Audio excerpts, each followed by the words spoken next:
Vamos agora aprender mais um dos fundamentos da mecânica. Estou falando de impulso e quantidade de movimento.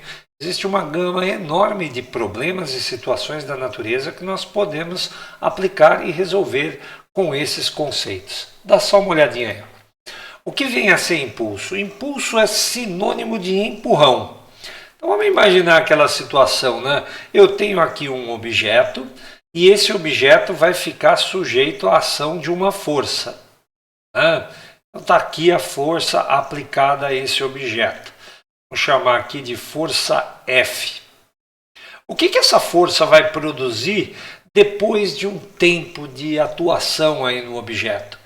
Ela vai produzir, né, uma alteração importante no estado desse objeto. Vamos imaginar, por simplicidade, que essa seja a única força que está atuando sobre ele. Uma força horizontal e para a direita, como você está podendo ver nessa situação. Você consegue imaginar, né, o que aconteceu com esse objeto por conta desta força ter atuado durante um certo tempo nesse objeto? Dá para imaginar assim, né? Dá para pensar, por exemplo, que aqui, ele tem uma certa velocidade. E essa velocidade, por conta da atuação da força, ela vai ser alterada. Então, uma das coisas, né, que estão relacionadas ao impulso é esta variação aqui, a variação da velocidade do objeto. Vamos imaginar uma situação prática. Você está com uma criança pequena num parquinho e ela está no balanço. Quando você fala assim que vai dar um impulso na criança, o que é que você vai fazer? Você vai aplicar uma força durante um certo tempo. E, dependendo do tempo e dependendo da força, né, você vai ter uma alteração do estado da criança. A criança vai se deslocar mais rapidamente ou não. Né? Então, o impulso, essa grandeza que nós estamos estudando aqui, ela está relacionada a essa quantidade de movimento. E nós vamos fazer aqui, né, as relações e as demonstrações dessas relações. Então, aqui já deu para perceber que impulso não é a mesma coisa que força. Né? Impulso é uma força agindo durante um certo intervalo de tempo.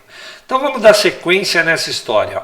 Esse objeto aqui, né, que eu estou empurrando, ele tem uma massa m. Como é que a gente faz o cálculo do impulso na definição? Bom, se essa força que atua sobre o objeto é constante, o impulso vai ser definido como sendo, né, o produto da força, né, pelo intervalo de tempo. E aqui já vai um destaque sobre essa definição aqui. Você está vendo que eu estou colocando setinhas aqui em cima da letra I e da letra F? O que a gente quer dizer com isso? Que o impulso é uma grandeza vetorial. E aqui, não sei se você está lembrado das aulas que falamos sobre vetores, eu tenho aqui o produto de um escalar por um vetor. E toda vez que eu tenho o produto de um escalar por um vetor, eu tenho que olhar para o escalar e saber se ele é positivo ou negativo. O que você diria sobre isso? O intervalo de tempo, ele é positivo ou negativo? Aqui, intervalo de tempo, né, mais uma vez, é a diferença entre esse instante de tempo inicial e esse instante de tempo final. Quando eu subtraio o instante de tempo final do instante de tempo inicial, eu obtenho sempre um número positivo. Por quê? Porque o tempo inexoravelmente passa para frente. Tudo bem? Então, ΔT é um número escalar e é positivo. Qual é a consequência disso? A consequência disso é que se você for representar o impulso, ele vai ter a mesma direção e o mesmo sentido da força. Então, aqui no nosso desenho, se eu for representar o impulso da força F, eu vou ter que fazer um vetor que é horizontal e apontado para a direita. Esse é o impulso. Por quê? Por conta da nossa definição de ser né, o produto de um escalar por um vetor. Tá claro isso? Então, impulso é uma grandeza vetorial. E falando isso, você tem que lembrar de todas as consequências desse fato, né? A parte geométrica é importante e nós vamos ter que dar atenção em todos os exercícios para essa parte geométrica. Vamos agora fazer uma relação, né, do impulso com as demais grandezas que estão ali na figura. Dá só uma olhada. Nós sabemos que, né, uma força pode ser expressada em termos da aceleração que ela gera, que ela produz.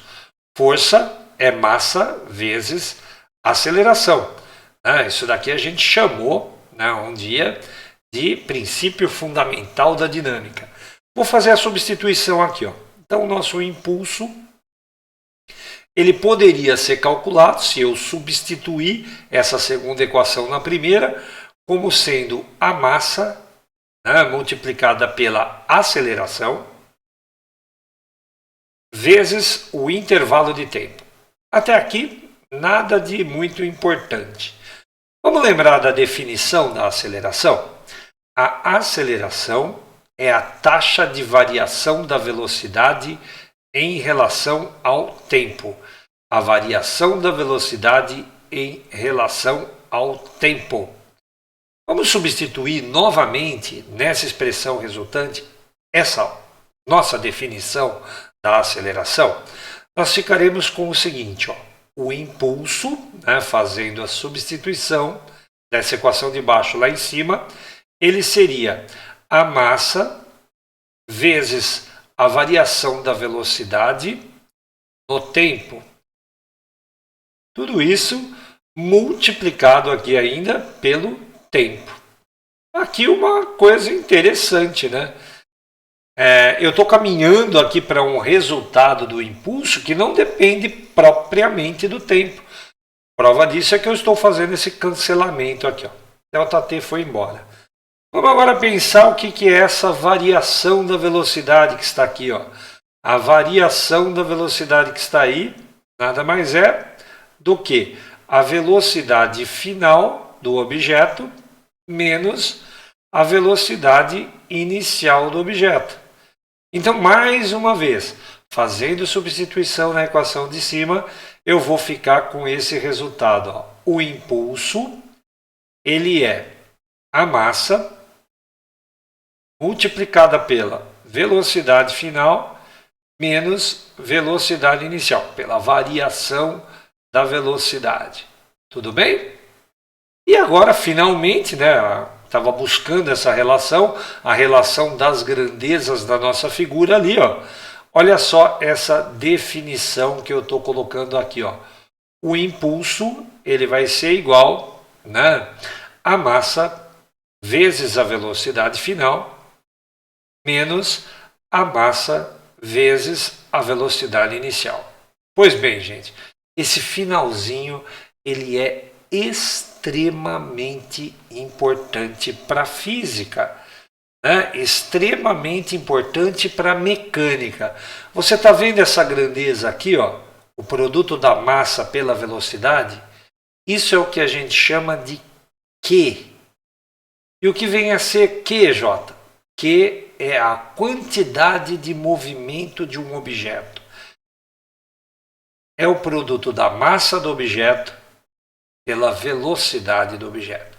Então, perceba, né? Eu tenho aqui um objeto. Esse objeto, né, ele ficou sujeito à ação de uma força, né? Ele tinha, esse objeto, uma certa velocidade. Ele tinha uma massa. Então, esse objeto, por possuir massa e velocidade, como a gente estava mostrando aqui na figura, ó, aqui está a massa do objeto e aqui está a velocidade do objeto. Ó. Por possuir uma massa e uma velocidade, ele tinha uma quantidade de movimento. E o que a gente está encontrando lá na linha de baixo da nossa demonstração? Nós estamos encontrando o seguinte, olha. O impulso fez variar a quantidade de movimento do objeto. Isso mesmo, Porque se quantidade de movimento é o produto da massa pela velocidade, olha aquela última linha escrita de uma maneira diferente. Ó. O impulso, né, causou no objeto uma variação da sua quantidade de movimento. O impulso ele vai ser igual à quantidade de movimento final menos a quantidade de movimento inicial. Então, escrito de uma maneira bem sintética, o impulso produziu a variação da quantidade de movimento do objeto. Tudo bem? Tudo em ordem? Tranquilo? Isso daqui é chamado de teorema da quantidade de movimento ou teorema do impulso. Tá ok? Então, o que é que aconteceu com aquela criança na balança, voltando ao nosso exemplo? Quando nós empurramos a criança na balança, ela tinha uma quantidade de movimento. Né? Ela estava lá balançando e eu fui lá e dei o empurrão. O que o meu empurrão, o que o meu impulso fez com a criança? Variou a quantidade de movimento que ela tinha. Tá certo? Tudo bem? Então, olha, não se esqueça, grava isso, eu vou até grifar para você, ó, as definições que são importantes dessa aula. Impulso. Impulso é uma força atuando durante um certo intervalo de tempo. E o que é que essa grandeza, o impulso, produz? Bom, o impulso produz a variação da quantidade de movimento do objeto. Certinho? E o que vem a ser quantidade de movimento? Quantidade de movimento é uma grandeza vetorial que relaciona a massa do objeto e a velocidade. Então, uma grandeza relacionada à massa e à velocidade. Vamos dar uma olhada aqui nas coisas mais óbvias, né? Quanto maior o intervalo de tempo que a força está agindo, maior é o impulso. Óbvio, né? Quanto maior a força que está agindo no objeto, maior é o impulso. Quanto mais velocidade o objeto tem, maior é a quantidade de movimento. Quanto mais massa também, maior é a quantidade de movimento. Agora eu queria destacar com vocês uma coisa, né, da junção dessa definição com esta definição aqui. Ó. O impulso que está calculado aqui é o mesmo que está calculado aqui. Então eu posso fazer o seguinte, né? Eu posso juntar essas duas expressões e eu vou chegar a um resultado mais muito interessante. Eu vou falar assim, ó, a força multiplicada pelo intervalo de tempo, que é o impulso, né? Está aqui, ó, escrito aqui. Isso daqui vai ser igual à variação da quantidade de movimento. Né? E olha que bacana, né? Se eu isolar a força aqui, ó, a força, né, que atua em um corpo nada mais é do que a taxa de variação da quantidade de movimento em relação ao tempo. Gente, lembra que isso daqui a gente chamou de princípio fundamental da dinâmica? Isaac Newton não disse desta forma que está escrito aqui, não. Isaac Newton, né, na sua obra, no seu trabalho científico, ele escreveu esta relação. Então eu adoro grifar isso daqui, porque essa definição de força aqui, ela é mais genérica do que aquela que está ali. Né? A força como sendo uma taxa de variação da quantidade de movimento em relação ao tempo. Então veja bem, quanto mais rápido variar a quantidade de movimento, mais força está agindo no objeto. Né? Dessa forma, a gente quase que, né, pensa na mesma linha de raciocínio que as grandezas lá da cinemática. Né? O que era a velocidade? Taxa de variação do espaço em relação ao tempo. O que é a aceleração? Taxa de variação da velocidade em relação ao tempo. E agora você está vendo comigo aqui que a taxa de variação da quantidade de movimento em relação ao tempo é a força. Tudo bem? Essa daqui é a verdadeira segunda lei de Newton. E aqui, por que eu disse que é mais geral do que aquela que está ali?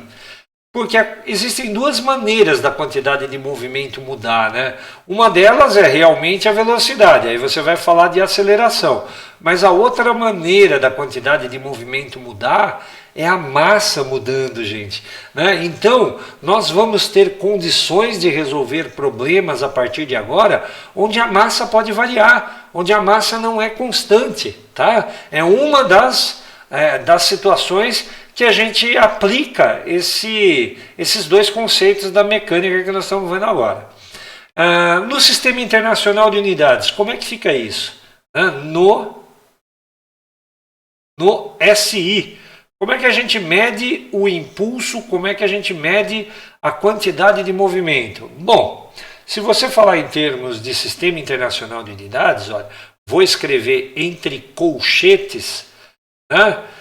A grandeza impulso, então eu estou fazendo uma análise dimensional agora, o impulso vai ser medido em Newton, que é a unidade da força, multiplicado pelo segundo. Tudo bem? E a quantidade de movimento? A quantidade de movimento ela vai ter essa unidade aqui, ó, quantidade de movimento.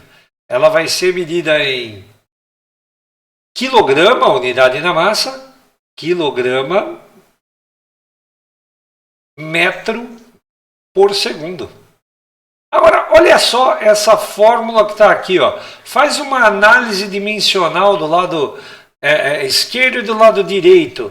Você vai chegar à conclusão que a dimensão de impulso é a mesma dimensão da quantidade de movimento. Então, são duas unidades equivalentes. O que eu estou querendo dizer aqui, 1 Newton vezes segundo é a mesma coisa que 1 quilograma metro por segundo ao quadrado. Metro por segundo, desculpe.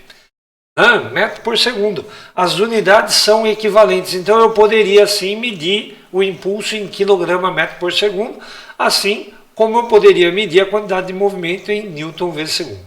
Tudo bem? Tudo em ordem? Tá claro para você? Perfeito.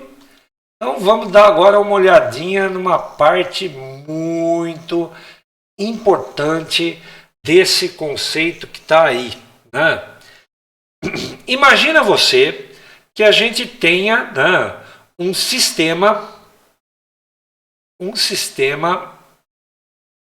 isolado da ação de forças externas. Vou chamar simplesmente isso daqui de sistema isolado. O que vem a ser o sistema isolado, Jota?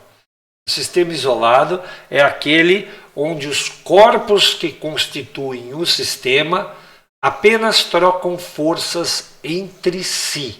Essas forças são chamadas de forças internas, forças de elementos do próprio sistema. Tá claro? Então vou desenhar aqui, ó. Esse daqui é um objeto do meu sistema, esse daqui é outro objeto do meu sistema, esse daqui é outro objeto do meu sistema.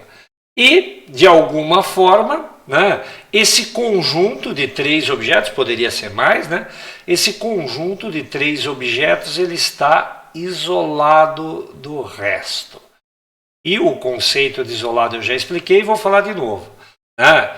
Isolado não está sujeito à ação de forças de elementos aqui de fora, tá ok? Então, por exemplo, ó, eu tenho esse elemento aqui fora, ó. Esse elemento aqui fora não está interferindo naquele. Então, esse conjuntinho aqui está isolado da ação de qualquer elemento aqui fora. Num sistema isolado, nós teremos a força resultante de agentes externos, ela é zero. É isso que é sistema isolado. Então, se você não entendeu até agora, estou sendo bem preciso aqui. O que é sistema isolado? Sistema isolado é quando você pode considerar ou quando a força resultante de agente externo é zero. O que acontece, né, com o impulso de agente externo nessa situação? Se a força resultante de agente externo é zero, nós teremos um impulso igual a zero. Agora, se o impulso também é a variação da quantidade de movimento, o fato do impulso ser zero significa que não há variação da quantidade de movimento. Melhor dizendo aqui, a variação da quantidade de movimento é zero. Certo? O que é a variação da quantidade de movimento? É a quantidade de movimento final menos a quantidade de movimento inicial. Isso daqui sendo igual a zero, do jeito que a gente está demonstrando no sistema isolado, vai ter uma consequência importantíssima. Passe esse Q0 para o outro lado. O que é que você consegue ler aí? Em um sistema isolado, a quantidade de movimento final será igual à quantidade de movimento inicial. Ou seja, mais um princípio de conservação. Conservação de quem? Conservação da quantidade de movimento. Então, resumindo tudo. Em um sistema isolado, a quantidade de movimento se conserva. Eu gostaria de ilustrar isso daqui, né, de uma maneira bem prática. Vamos falar um exemplo de sistema isolado? Só para você entender, porque às vezes a gente fica comentando teoria, e as pessoas não conseguem correlacionar isso com a prática.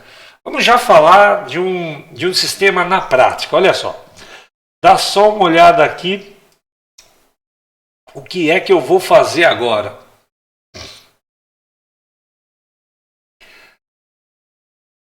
Bem isso daqui, você está vendo o que eu estou vendo aqui no meu lado? O que poderia ser isso? O que eu estou tentando representar aqui nessa imagem que está aqui? O que você lembrou? Ainda a lousa verde combina com o pano verde da mesa, né? Fica bem legal, né? Não foi de propósito, viu? Eu estou desenhando uma mesa de bilhar. E aqui, todas essas bolinhas estão arrumadas como a gente tradicionalmente arruma uma mesa de bilhar na hora do jogo começar. A bola branca está aqui, né? E as demais bolinhas estão aqui, Tudo bem? Então, a gente agora vai dar um impulso na bola branca. O que a gente falou na teoria sobre impulso? O que o impulso produz? A bola branca está parada. Se a gente fizer um impulso na bola branca com o taco, né, batendo com o taco, a bola branca vai variar a sua quantidade de movimento. Depois que eu empurrei com o taco, eu vou soltar esse sistema, né, e eu quero ver o que é que vai acontecer na sequência. E depois a gente volta lá para a lousa para entender do que é que eu estou falando. Presta atenção na animação. Dá uma olhada. Gente, aquilo que a gente vê no jogo de bilhar. Agora, olhem para essa foto, né? Olha para essa ilustração. Né? Não parece ter acontecido aí um processo extremamente caótico aí? Cada bola saiu para um lado. Mas será que foi caótico mesmo? Será que dentro desse sistema de muitos corpos aí, a gente não tem alguma regra, alguma ordem? Vamos voltar lá para a lousa e vamos tentar fazer a análise dessa situação que está aí. Então, vou voltando aqui para a minha lousa, né? Tá aqui, Vamos recuperar a situação. Então, eu tinha no início, né, esse conjunto de bolinhas aí, né, e estava todo mundo parado, né? Então, isso daqui é uma condição de início, né? Então, isso daqui é o inicial. Vou chamar isso daqui, então, de início. Todo mundo em repouso. Certo? Aí nós viemos aqui, né, no início, né, e demos uma estocada na bola branca. Quer dizer, a bola branca ela vai ganhar uma velocidade. Isso, porque se eu bati nela com força, eu sei que o taco ficou um curto intervalo de tempo, mas ficou, ele alterou a quantidade de movimento da bola branca. Então, a bola branca agora tem esta quantidade de movimento aqui. Um detalhe que eu ainda não comentei, mas me parece ser muito claro, né? A quantidade de movimento também é o produto de um escalar por um vetor. Então, esse escalar é a massa. A massa na mecânica clássica ela é positiva. Então, vale a mesma propriedade que eu estava falando lá para o impulso. Se você quer desenhar a quantidade de movimento de um objeto ela tem a mesma direção e o mesmo sentido que a velocidade. Ela não é igual à velocidade, tá? Ela tem a mesma direção e o mesmo sentido. Tudo bem? Então essa daqui é a quantidade de movimento que a bola branca ganhou, porque eu bati nela com o meu taco. E aí está todo o conjunto parado. Onde entra essa ideia do sistema isolado para uma situação desse tipo? Vamos pensar? Vamos pensar aqui embaixo, ó. Cada uma das bolinhas. Vamos imaginar, por exemplo, a bola branca, né? Cada uma das bolinhas vai ter aí uma condição especial. Olha, aqui está o chão, eu estou desenhando ali em perfil, né? A bola branca está aqui, pode ser a bola verde, pode ser a bola qualquer. Eu estou desenhando aqui a bola branca, por exemplo, para ilustrar. Quais são as forças de agentes externos que estão agindo nesse sistema aí, que está agindo nesse sistema de muitos corpos? Eu tenho, né, o que não é bola, né? O que não é bola é agente externo. Então, a própria mesa, né, a superfície da mesa, está fazendo uma força aí em cada bolinha? Tá. Qual é o nome dessa força? Força normal. Então existe aí um agente externo, que é a mesa, que está fazendo uma força normal. Essa daqui é uma força de agente externo. Qual é outro agente externo que tem aí presente? A mesa está colocada na superfície da Terra. A Terra não é bolinha do jogo. Se a Terra não é bolinha do jogo, ela é um elemento externo.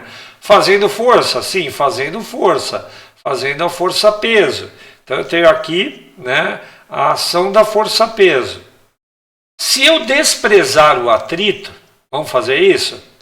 O que é que vai acontecer em cada bolinha que está sujeita à ação da normal e do peso? A normal não é igual ao peso? Se a normal é igual ao peso, qual é a força resultante de agente externo?